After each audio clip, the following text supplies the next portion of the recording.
অনেক বছর পর আবার মাইক ধরলাম, মাইকের সামনে একটু পাঠ করবো বলে সবার অনুরোধে শুরু করা যাক। তাহলে আমরা ছোটবেলা থেকেই অনেক স্বপ্ন দেখে বড় হই। বড় হওয়ার সাথে সাথে কিছু স্বপ্ন সত্যি হয়, স্বপ্ন হারিয়ে যায়। তখন আমরা মনকে বুঝিয়ে নিই, যা হয়েছে ভালোই হয়েছে, যা পেয়েছি এটাই অনেক। মনের সাথে হয়ে যায় আমাদের এক অভিমানী বোঝাপড়া। আবার যখন আমরা আমাদের সাংসারিক জীবনে প্রবেশ করি, সকলের জন্য ভালোবাসা দিয়ে কিছু করি, নিজেদের হাজার সমস্যা এতদিনের অভ্যাস থেকে বেরিয়ে সবার জন্য নিঃস্বার্থভাবে কিছু করার পর যখন শুনতে হয় একদিন এসে, কেন করেছে, করতে বলছিলাম, ঠিক তখনই আমরা আঘাতে আঘাতে শেষ হয়ে যাই। নিজেদের মনকে বোঝাই, সত্যি তো আমরা নিজেদের ইচ্ছায় করেছি। তারপর থেকে মনকে বুঝিয়ে নিয়ে হয়তো কিছুই আর আগের মতো ভালো করতে পারি না, শুধু কর্তব্য পালন করি।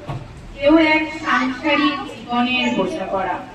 এই জীবনের চলার পথে নানা সময় আমরা আমাদের মনের সাথে যে বোঝাপড়া করি, তা নিয়ে আমাদের প্রাণের ঠাকুর রবি ঠাকুর বহুকাল আগেই লিখে গেছেন কিছু কথা, যা আমাদের সকলের জীবনে কখনো না কখনো মিলে গেছে। তাই তাকে শ্রদ্ধা জানিয়ে আজ তার জন্মদিনে আমার নিবেদন কবিগুরু রবীন্দ্রনাথ ঠাকুরের রচিত কবিতা বোঝাপড়া। সুন্দর সন্ধ্যায় আমরা সবাই এক জায়গায় মিলিত হয়েছি রবীন্দ্রনাথ ও নজরুলকে শ্রদ্ধা জানানোর জন্য।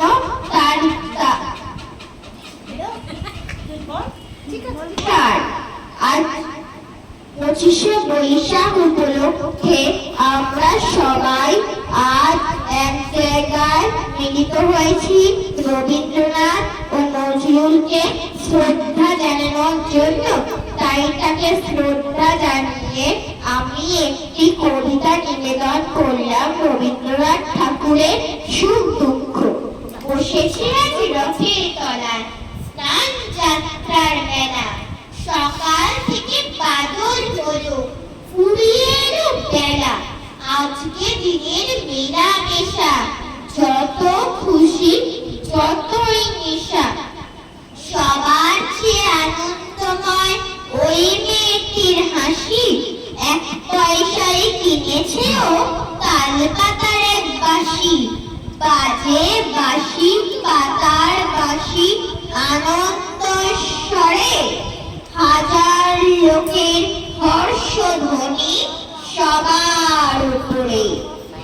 ঠাকুর বাড়ি ঠেলা ঠেলি, লোকের নাহি শেষ, অবিশ্রান্ত বৃষ্টি ধারায় ভেসে যায় রে দেশ।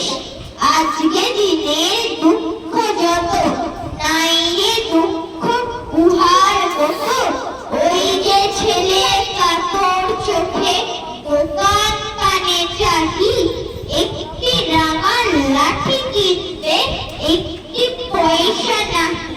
যে আছে নিমেষ হারা, নয়ন অরুণ, হাজার লোকের মেলা তীরে করেছে করুণ। নমস্কার।